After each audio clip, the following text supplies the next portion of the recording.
দুটার সময় বই করে না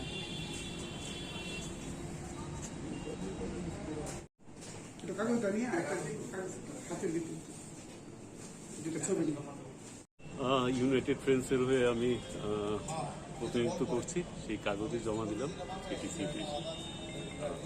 কোন পোস্টে রয়েছে? না, পোস্টের ব্যাপার তো এখনো আসবে না, আজকে জাস্ট খালি প্রতিনিধি হিসেবে আমি আমার কাগজ জমা করলাম, এরপর দেখা যাবে। কোনো রকম অসুবিধা হয়েছে?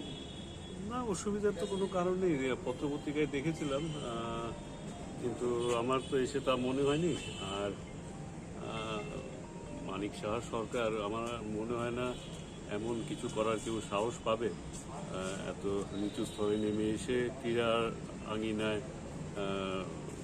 আস্ফালন করা ক্ষমতা দেখানো, আমার মনে হয় কোনো ভুল বোঝাবুঝি হতে পারে, এমন হওয়ার তো কথা না।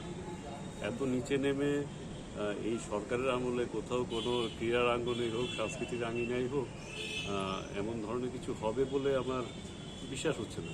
অভিযোগ শোনা যাচ্ছে কয়েক জায়গার থেকে তারা জমা দিতে পারছে না। না, আমিও এসে শুনেছি কয়েকজন তো আমার সঙ্গেও এসে জমা দিয়েছে, এখন পর্যন্ত আমার চোখে তো পড়েনি, তবে শুনেছি, কিন্তু আমার চোখে পড়েনি।